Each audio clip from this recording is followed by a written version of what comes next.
It's 10:30. I promise to start at 10:30 sharp.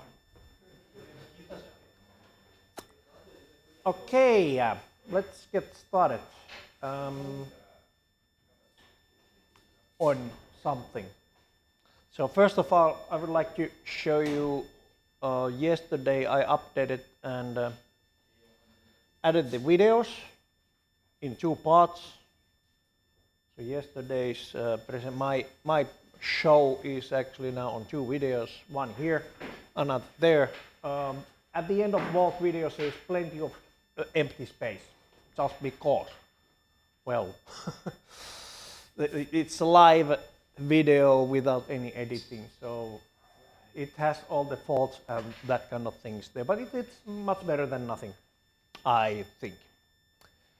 Okay, so yesterday when we went through these fundamentals, and at this point all of you should in principle have the application which blinks the LED as long as you press the button, and also uses the word to send the how many blinks there has been if you press a key.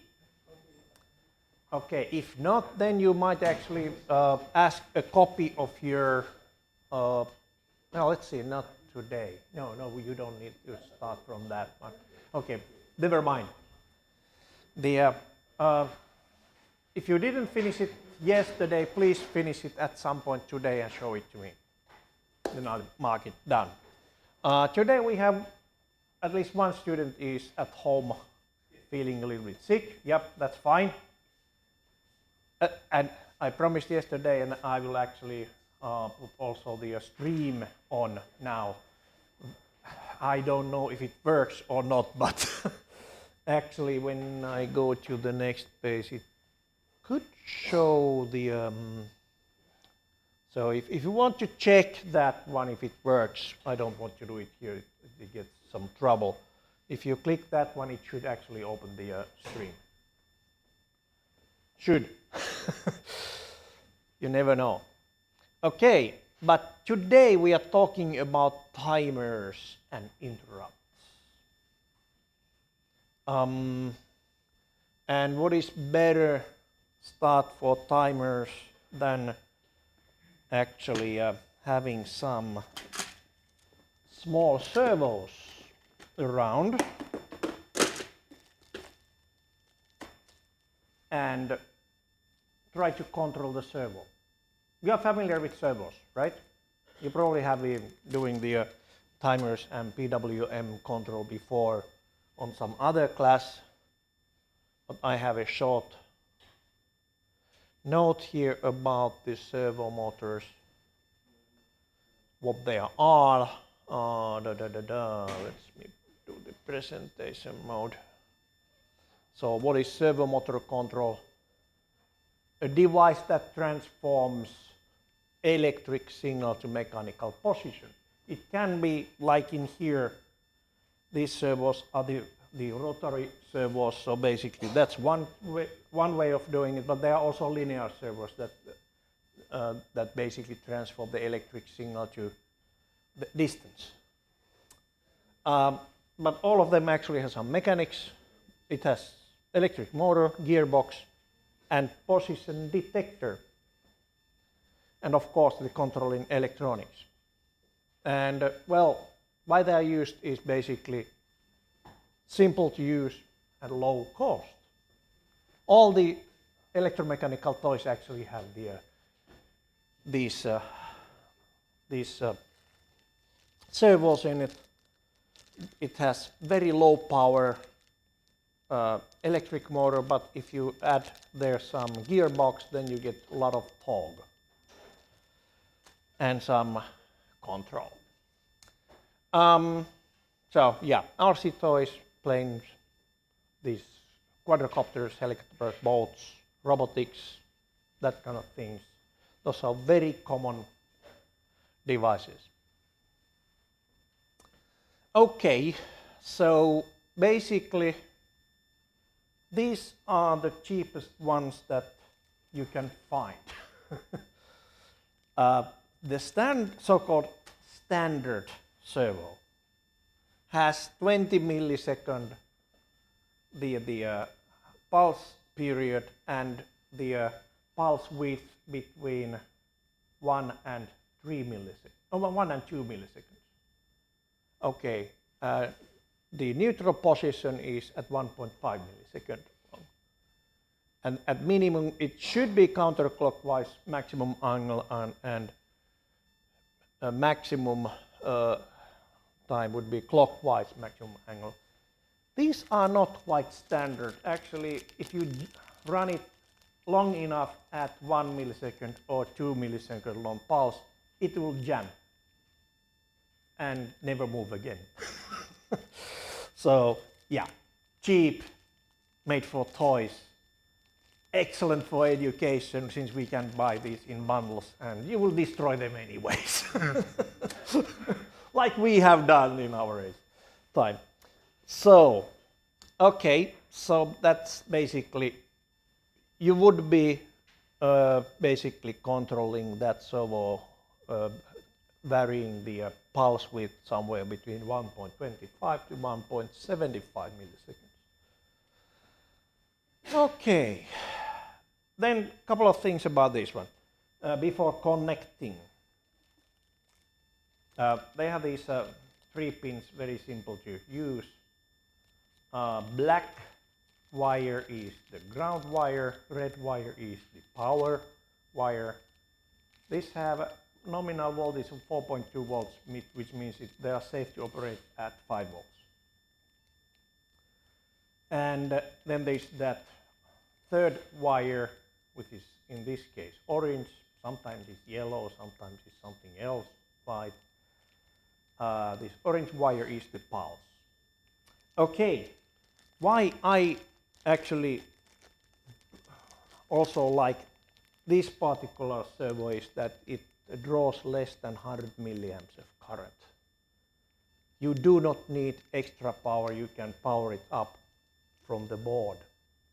But you need to be very, very careful when you're doing the connections. Okay, first of all, observing the operating voltage. Yeah, this is compatible. So VCC there is okay to connect to the power here.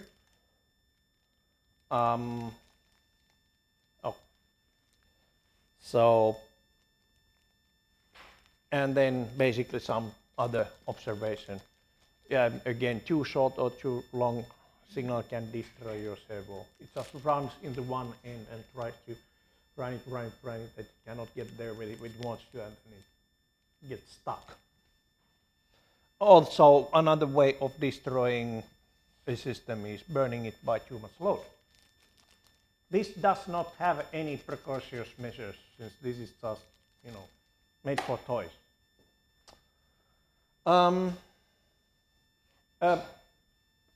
And yes, you can hurt your finger. They have a lot of torque. So basically, if you have this one installed on a mechanically strong structure, and then you have a blade here, put the finger there, you can cut your finger. It has enough of torque. That says model 90G, I think it's same as 90 grams on 1 meter. It's quite a lot when you put your finger at 10 centimeters. Yep, now you have been warned. So yeah, that's all for the servo. Maybe I also could show you what you should be doing today. So basically, PWM,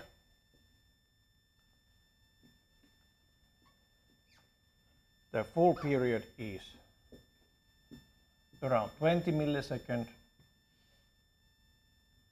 at the neutral or central position. This is 1.5 milliseconds, and then you vary that one plus minus 0.25 milliseconds to control that angle. Good. That's in principle. And how you do it? A couple of application notes. Oh, okay. Those application notes are actually about the interrupts. Let's take a quick look at the exercise.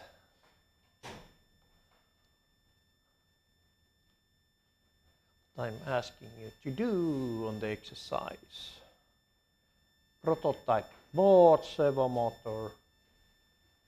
Before you can connect anything to that board, you can see that there are no, well, they are just these pads, but no pins there. You cannot connect anything.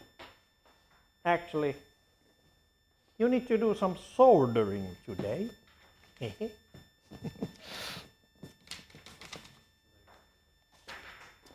So, there are some soldering irons, pin headers. Let me take that one out. Pin headers. You will basically take and cut about the right length pin header. Solder it there from the top. Maybe I don't remember where are the pins what you'll be using. Well, I think we have enough of these, so you can actually, you will have a lot of practice by soldering these like that.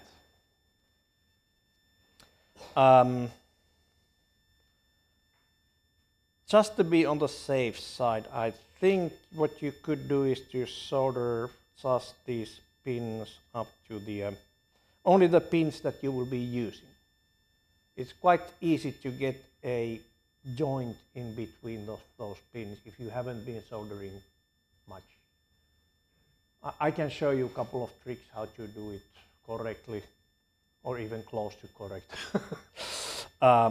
So you can actually then have better luck with the soldering.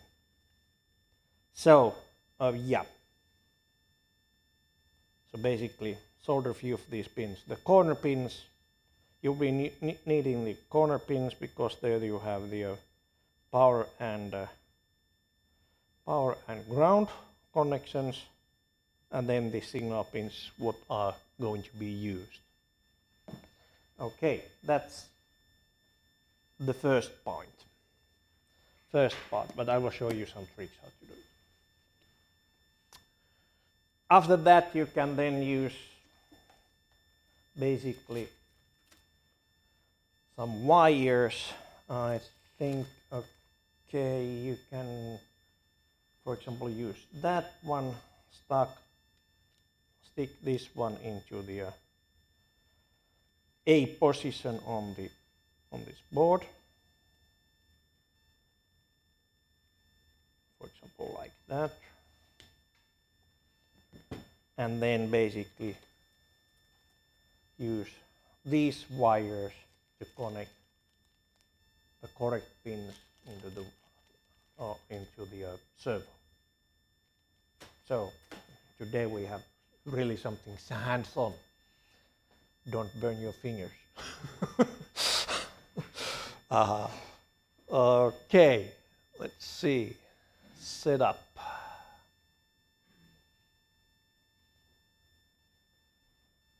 Oh, I'm actually asking you to use the previous exercise as template. Okay, well, we can do that.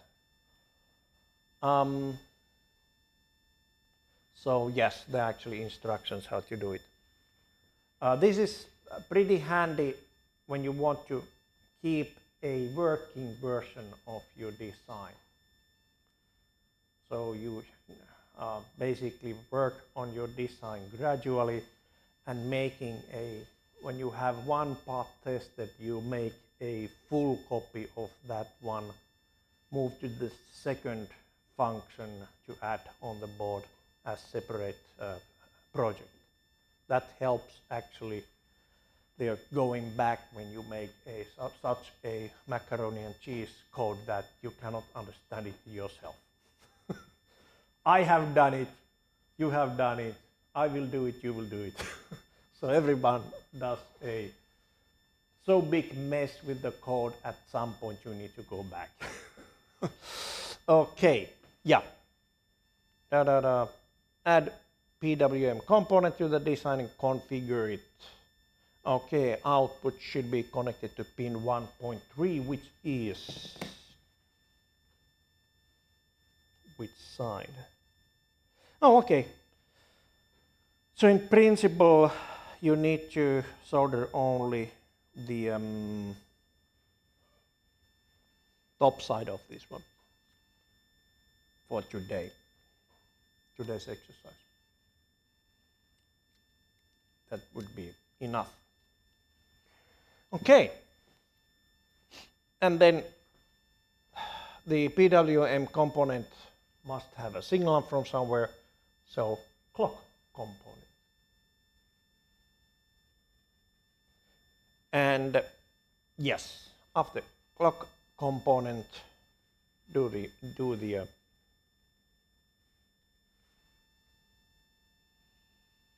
some testing of the software. First, do the software test before you connect the servo, just in case. So when you are almost sure that it works, then you can start connecting the servo there. Since then you will be actually doing the magic with this button only. Okay, there's a task then. Oops. Design the system to control the movement of the server based on PWM component. So basically the system should change the position of server on each button press. Again, you are using the button, similar to yesterday. Initially the system starts as a neutral position, which is the center 1.5 milliseconds. Then each button press causes the servo to change the position, meaning of 5 different positions. So you basically need to put, for example, those positions. Control it so that basically when you press a button, it jumps to the next, then next, go back here, next, next, just like that. So every time you press it, it goes a little bit like that, and then something like this. And, all right, interrupt. Wow, today's exercise is loaded with everything. So you need to control this by interrupts. So what you are targeting is empty for loop on the main code, and everything happens on interrupt based. That will be the optimum. Although within the main loop you can use these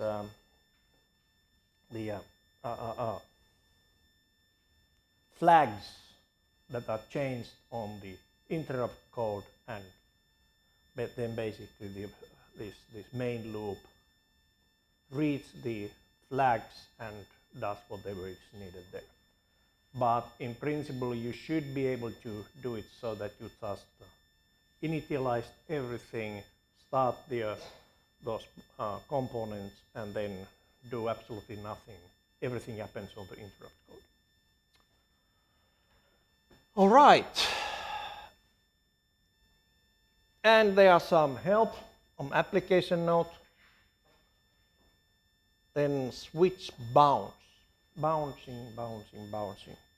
Yesterday I showed you one component. There's also debounce component. So you can use that. Or there are also other ways to overcome the debouncing of the switch. Okay. Haha, maximum points. I would say, since this is more or less pass-fail kind of the course, and passing means that you have done enough for each of these exercises. If at the end of today you find some time available, then you can think of how to make this so that this change is gradual, not as fast as you can move. Since in principle this if you put a, so these are basically events. This is the number of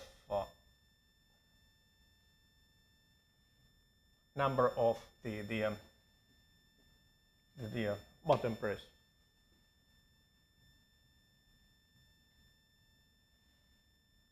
Number of button press. Then basically what happens.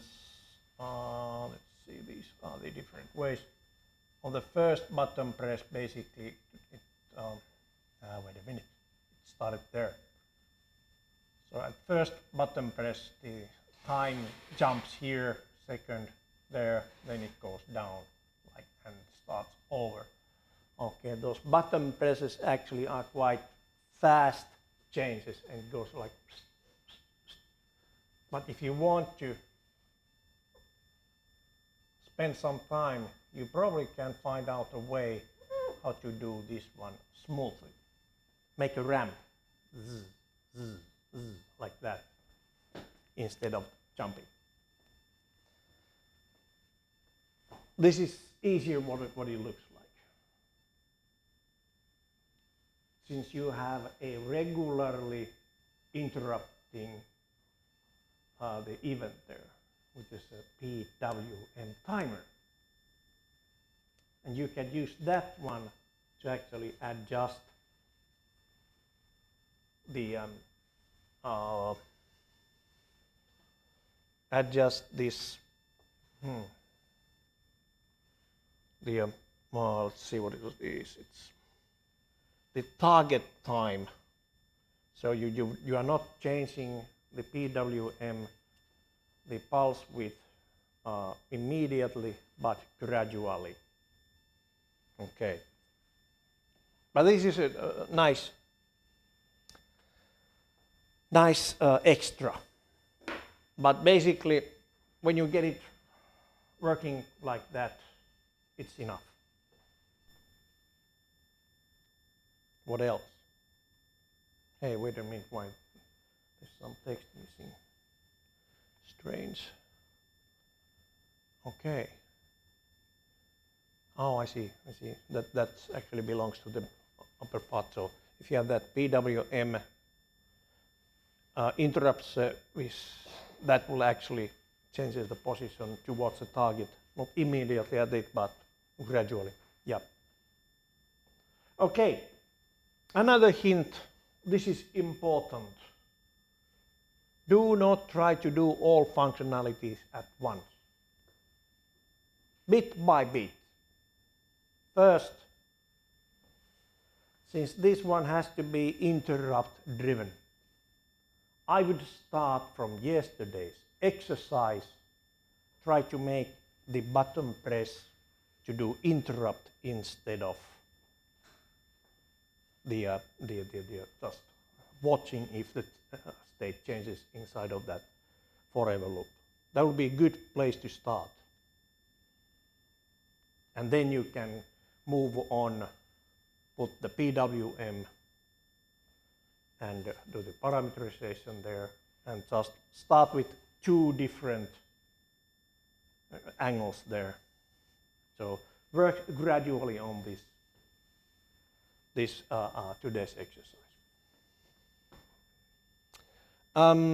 At some point I will show you how to return the exercises. Maybe it would be now a good point.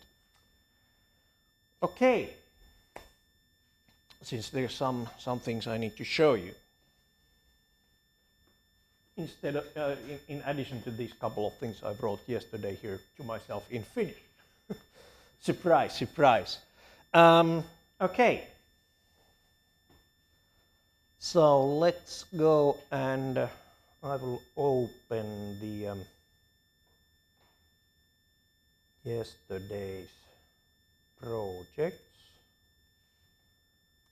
Okay. Let me first show you how to share these things. Where is my, I'm sorry about my documents, it has way too many things in here. Huh.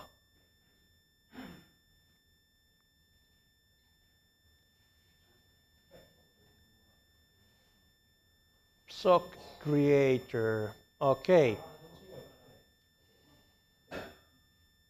Projects, I think I have, yes. That's my yesterday's project. PSoC design 01.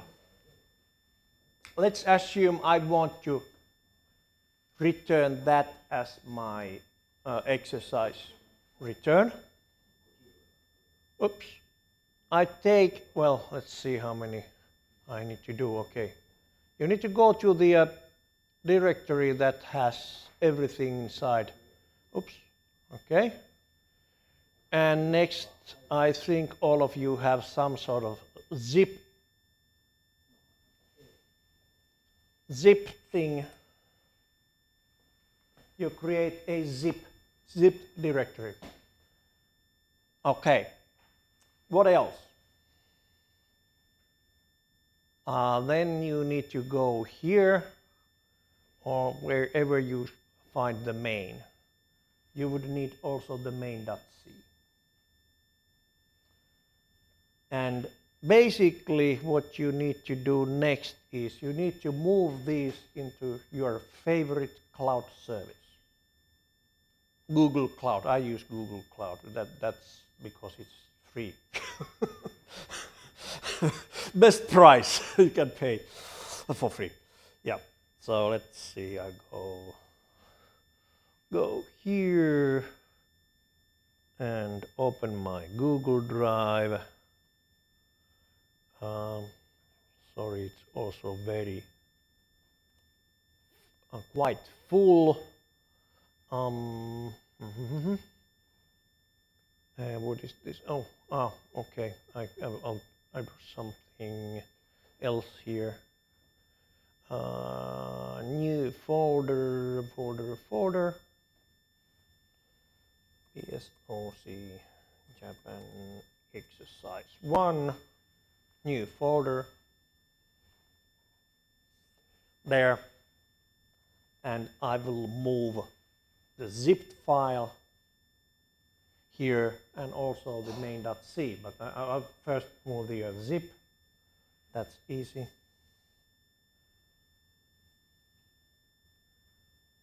All right, wait.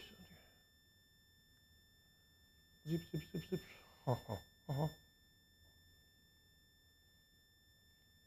One more. That's the zip file.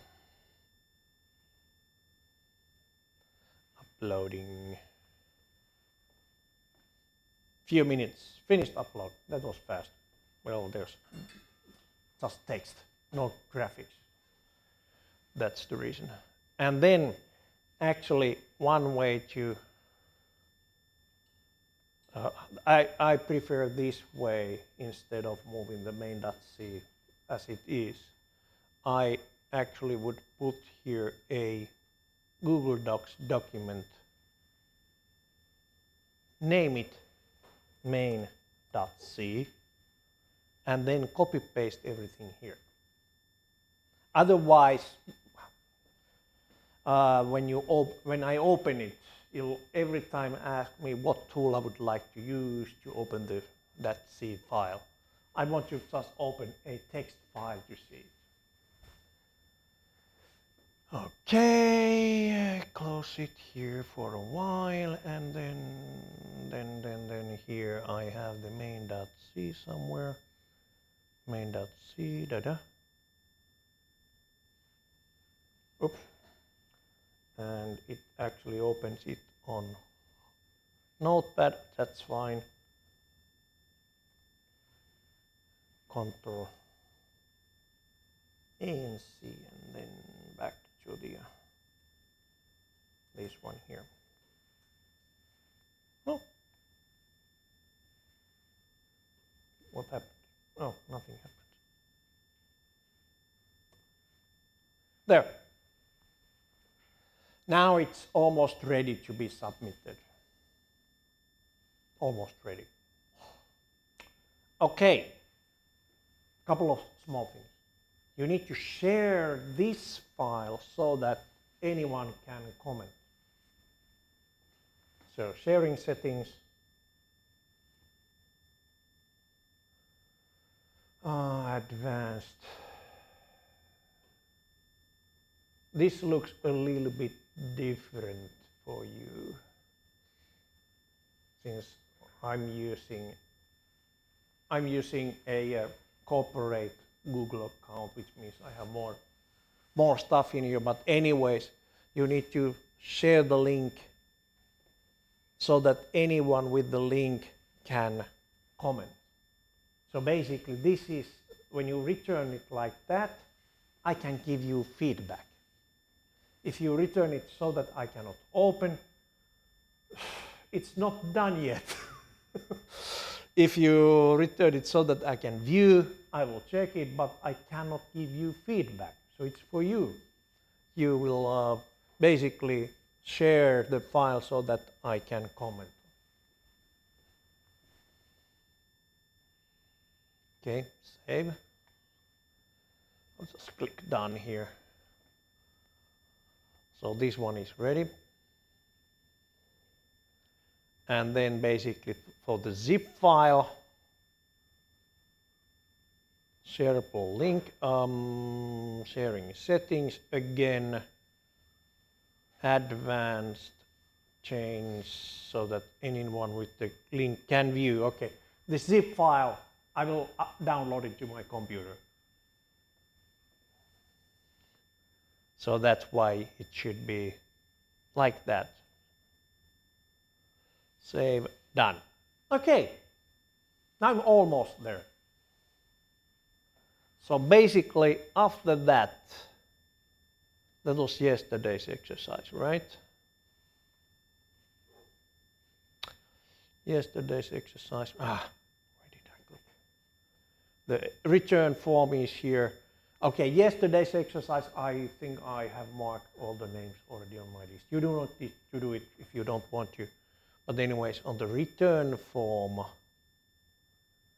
then you put the name or names who were on the group. Last names are okay. I think in your case, everyone has different last name, right? But some of you had same first names. Okay, yeah. So anyways, the names means that whoever was working on the group together, I need only one return, but the both names here. Email is important since sometimes I need to give you some feedback about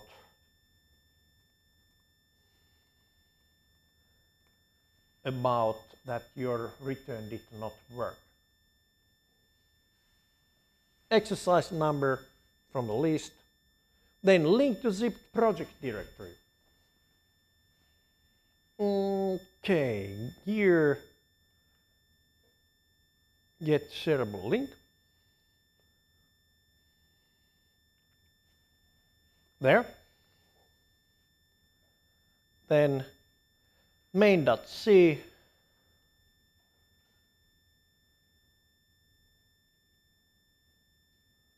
Get shareable link again. There. And save. The data has been successfully saved. That's easy.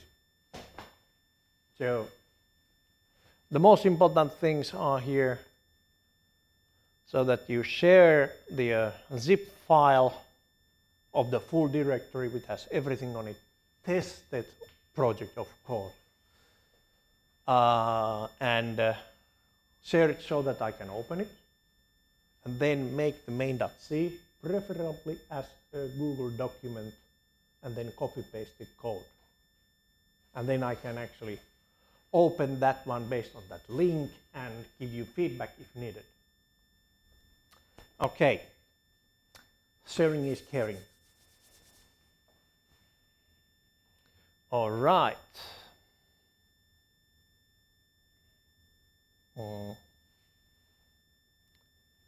Back to here.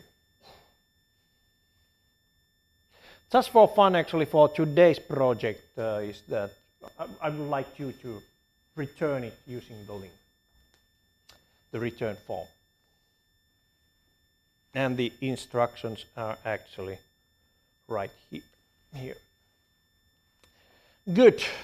So, before going to the real work, meaning we start by this soldering exercise, let me open this. Oops. Okay. PSoC Creator to show you how to make the working copies.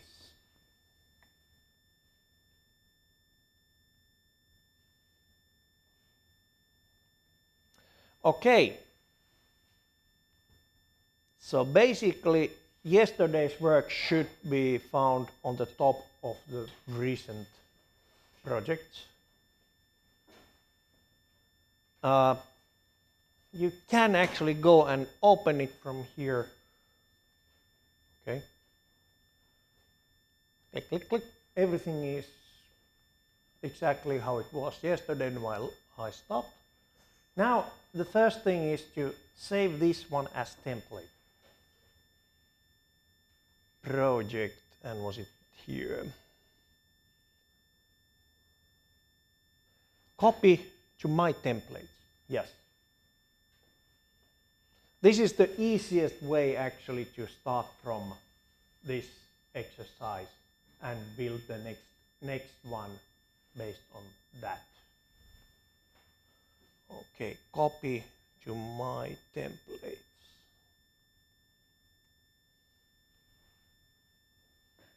Good. Now I can close this. Close workspace. Okay. And I can start creating a new project from my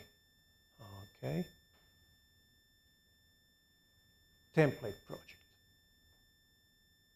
Created project from a previously saved template.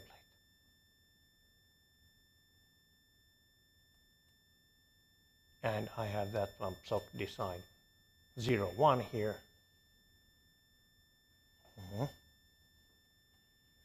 And I can now rename it. Maybe PSoC design 02. Location, I have no idea where that is. It tries to put it again. That location is not good for me.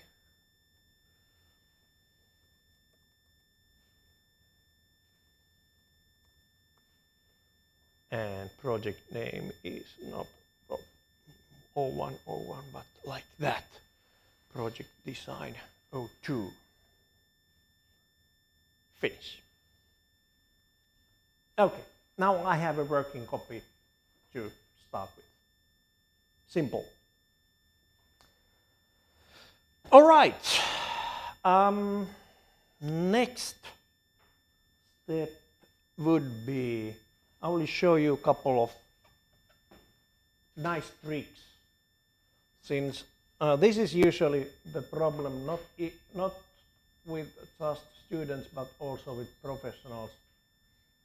One common place to make some mistakes is with the parentheses. Yeah, sulcate, that means parentheses. So all the opening, when you have any of these bracket braces or parentheses like this, you also need to have a corresponding ending. And then basically if you have another type, this would be fine, but then that's not fine. You know it already, but basically it's quite hard to count which one is which one. And if you have a lot of nested commands or blocks inside of a loop or something like that, it's very easy to make mistake there. But there's a trick to avoid it. All right, where is my project source? Main.c. Oh.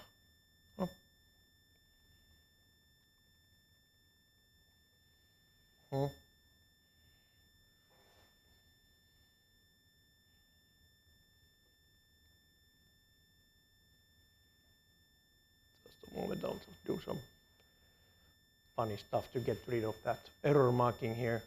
Okay, so every time when you have a opening the brace, you will also at the end and mark it with a commenting if, well, that's if what. That closes that if statement here. Same thing for that one. That should basically read here, just put a comment, and for simple trick when you get used to it. So, for example, if you at the middle here you would have while true and you put that parenthesis in basic ending brackets, basically then you just mark it what it ends, e while. Not e while. There. Simple, effective. And I don't need that. Good. That's the way to keep count on the braces. I noticed yesterday, well, I notice it every time when I'm teaching any programming. That's one of the hard parts. Then you try to count how many brackets you have here, and then at the end, and you do really simple to make mistakes. I think you agree. Okay. Another thing, it's about, well, that ohjelmointi, it's Finnish and it means programming. What you should do when you are making a program, you program it before you do code. Meaning that, for example, let's see, let's go and take the today's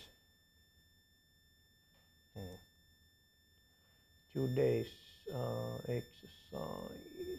Here we go. Today's exercise. I see. Face down task.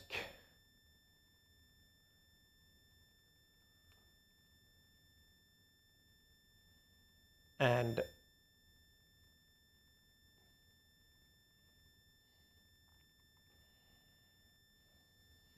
that is done. Okay, create a new project. So let's,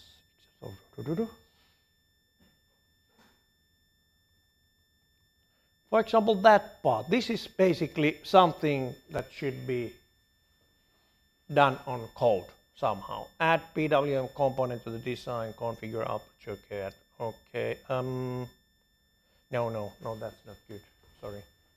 Sorry, maybe that's the task part. So whatever instructions you have that affects on the code. All right. That one, not him, but copy those instructions.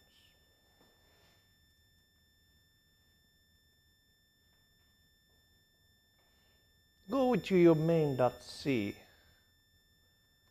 and somewhere on the beginning comments you just paste whatever this system needs to do right there. Okay, so use the comments and then basically you can start.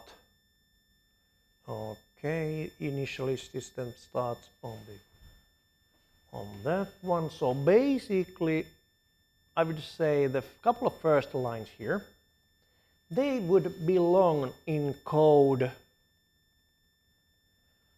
on the place where you do the initialization, right? So I can add those couple of lines here. Of course it does that for me. Where is it? There.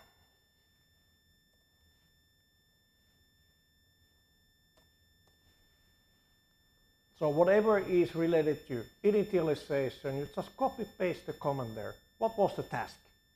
You need to initialize so that it starts from 1.5.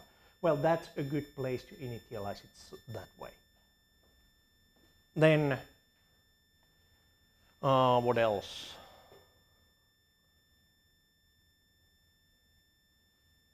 Each button press causes the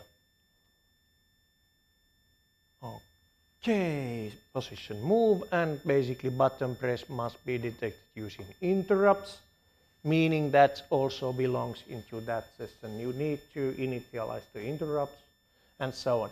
So build the program by first making a real readable sentences, what should be done in which place. That is the basic kind of idea behind this. So build your program before coding. That basically then you designing the program by your intuition, not by some tricks you can do with the codes.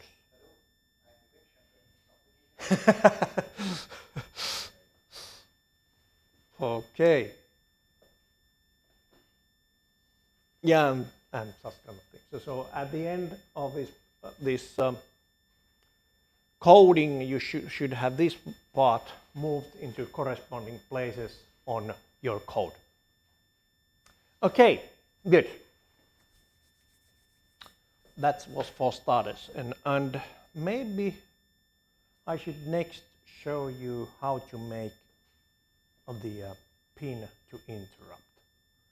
The interrupt mechanism in these PSoC systems is made as simple as possible, but not simpler than that. Who said that? It was a great inventor in America. I think it was Thomas Alva Edison. That was his favorite saying, that you must do everything as simple as possible, but not simpler than that. Okay. So, by the way, any questions this far? No? Good. Back to the salt mines, that is. Let's go to the top design.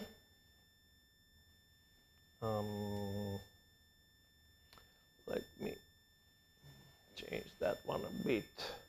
Okay, I had that button. Oh, it was actually on the right place, or after all. I have that button named component here, which is currently not interrupting anything. Let me double click it. And I can make it to interrupt either on rising, falling, or both edges. It's up to you which way you want to do it. But in principle, on this particular exercise, that LED should be blinking as long as you press the button. and the button actually was grounding button, so you should, well, in this case, falling edge interrupt should start blinking and rising edge should stop blinking. So in that sense, you might actually go into both edges.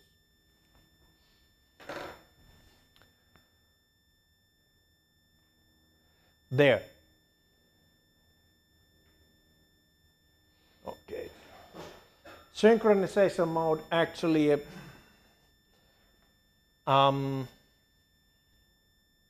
transparent, and what was the other? Double sync.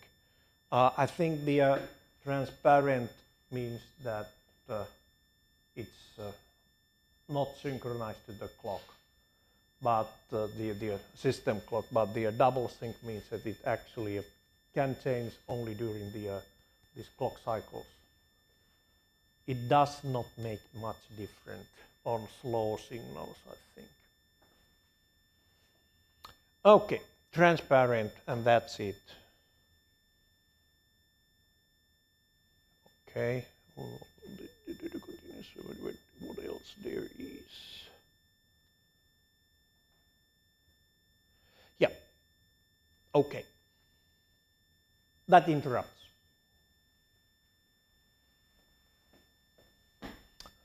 When you click the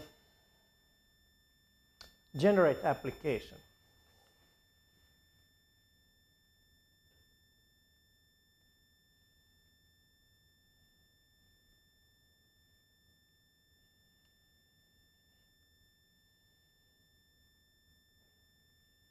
there we go.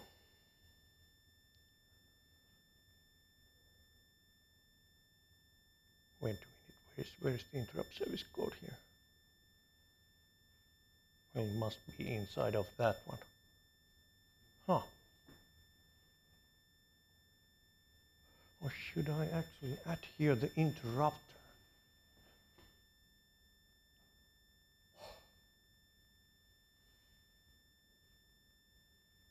What?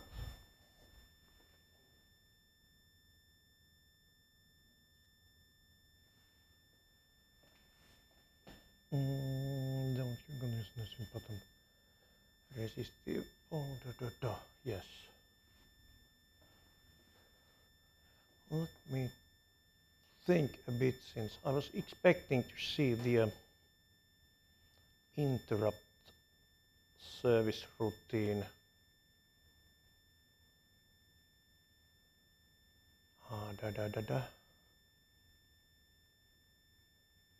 Prototype. Let me see, what do I have here? Write, set, read, start, define.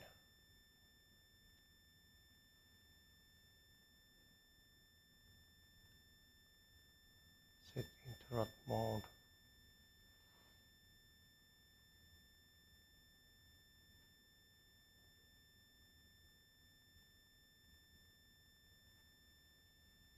I need to read it a little bit.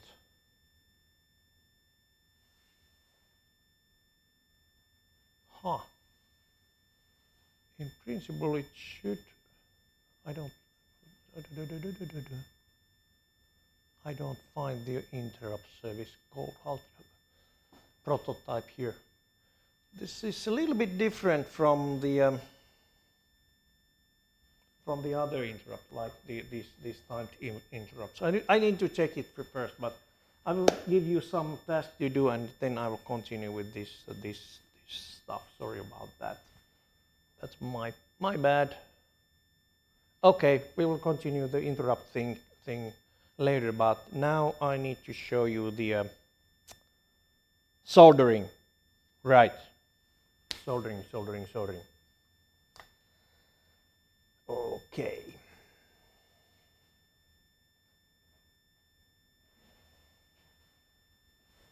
How to solder that stuff.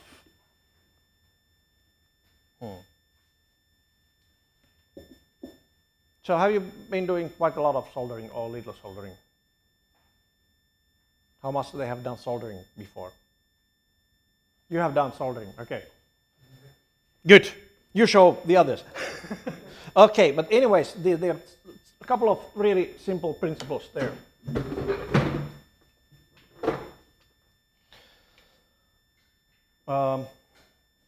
Simple principles. Let's put that.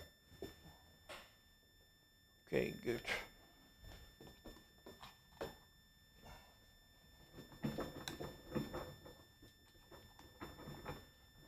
When you do soldering, first, well, there's the that board itself. Then it has some pads like that, and this is basically usually on the industrially made boards. You have pads, holes. Oh, okay, that's on the top side. It would look like that. That's the pad. And there's a through hole way like that one. There's the top side, this is the bottom side. First of all, soldering these you will always put so that you are on the other side of the component, so you would push the pin all the way in. Okay, all the way in. It goes like this, and then basically also full flush so that it really is connected there, just like that, and the rest of the pin goes here. Okay. When you do solder, important part is basically to have this soldering a little bit concave. So that is okay. I'll put a couple of other examples here which are not okay.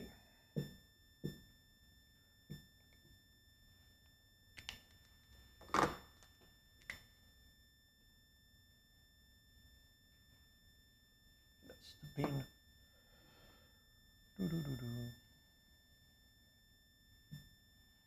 That's the pin. This is not okay. Too much solder, way too much solder. This is also not okay. Since then basically you don't have the full circle around it. So not like that. The just the correct amount.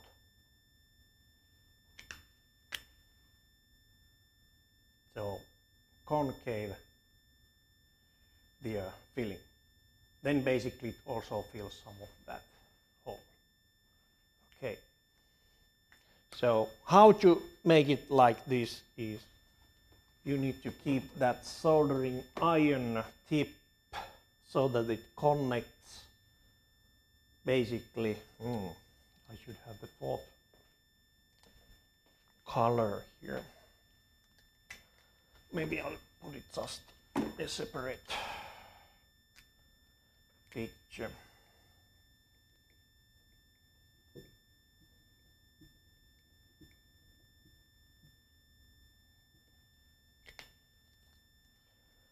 When you do the soldering, okay, you put the soldering iron right here that you are heating both that pad and also the pin at the same time, and roughly about the same amount, but that takes a little bit practice before you master that one. Then the temperature depends on the solder, the tin, and I think these leadless tins, they take something like 320 degrees or something like that. The worst you can do is burn the flux. There is actually, these are the soldering tin comes in, it's basically a tin tube. At the middle there is flux, salmiakki. Have you heard of salmiakki? Yeah, you have. Want to taste some salmiakki? Of course I have salmiakki, I'm from Finland.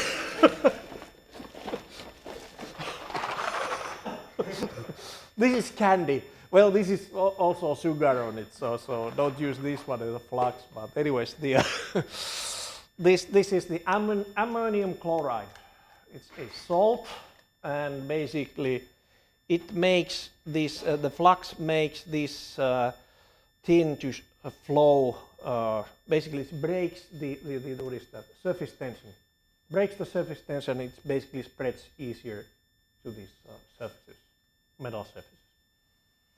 Yeah, so salmiakki. The temperature actually should be less than 320 degrees Celsius.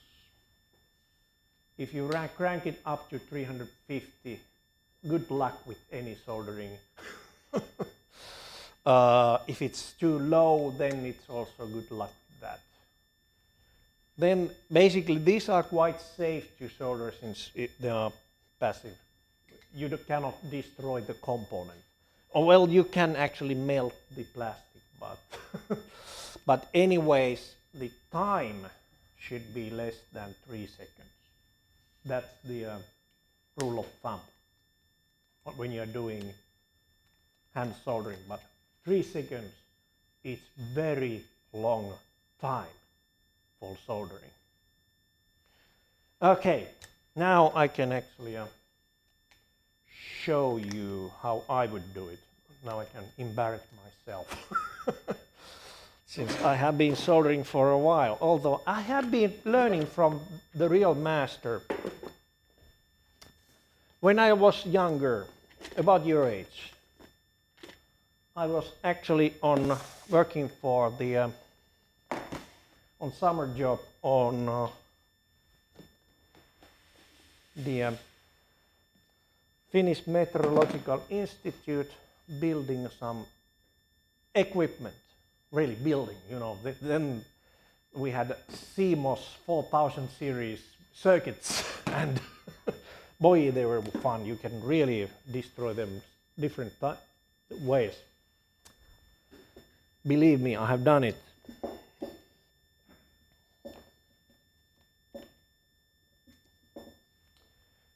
Okay, let's see if I can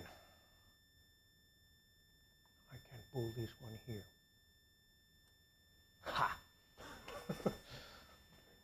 Ha! I should get it closer. Yeah, all right. It's just fine.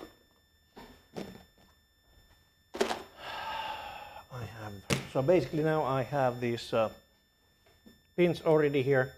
Good idea when you are actually soldering this kind of pins is that you put it on this kind of breadboard so that you know that they are aligned and not tilted like that one. So this just ensures that you have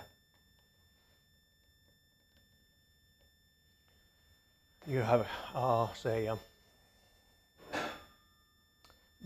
these pins are straight. Then I need a soldering iron.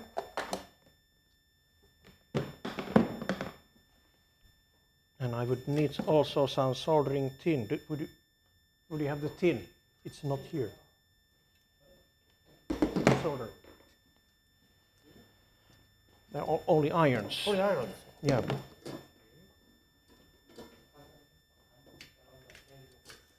And about the soldering iron, this is the hot tip. So don't burn your fingers. That's an old joke, I know.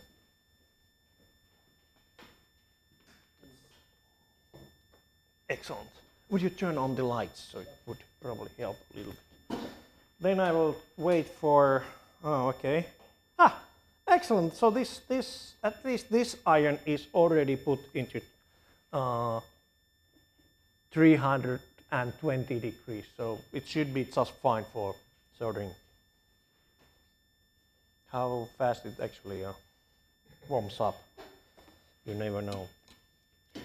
In principle, this should be moistened, but I also prefer the other sort of that, the wire mesh. But well, that's fine.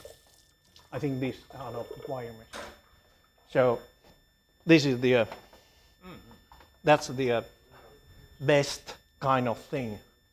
The problem with water is that every time you put hot iron on water, it also tempers the tip. And it gets a little by little, it gets brittle. But anyways, you need to make sure that there's no oxidation on the tip. So it should be shiny.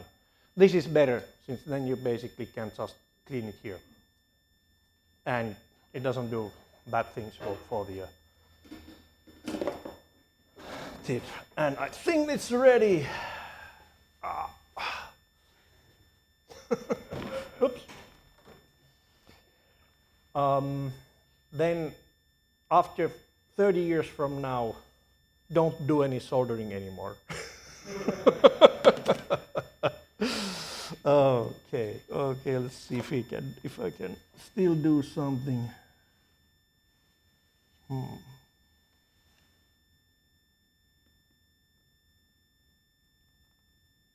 There.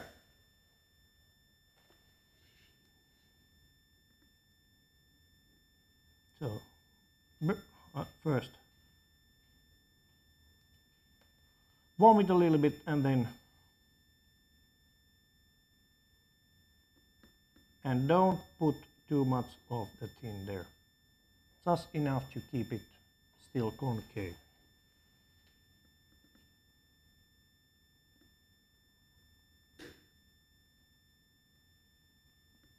So about 1 second warming and then you can actually start applying the tin.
Okay.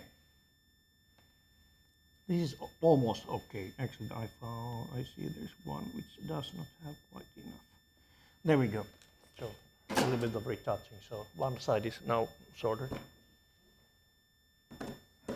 Got it? So that's about the time. 1 second, first heat it, then start putting some of this thin wire on it, and then basically take the thin wire first off and then soldering iron.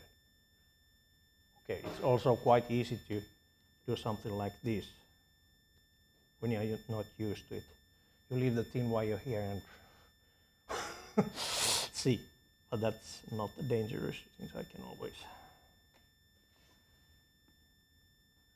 And actually, I didn't follow my own rules. I usually first go into the corners and then continue.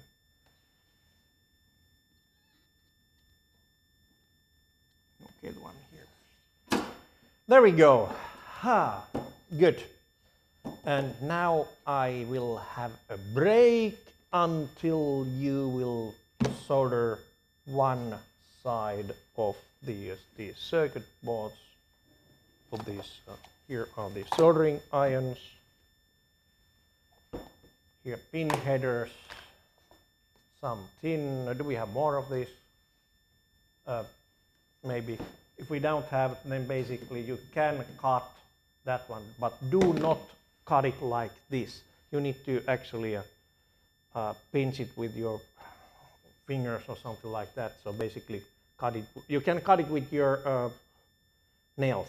It's fingernails. It's soft, but do not twist it like that, since you will lose the this middle cord. Okay, there you go.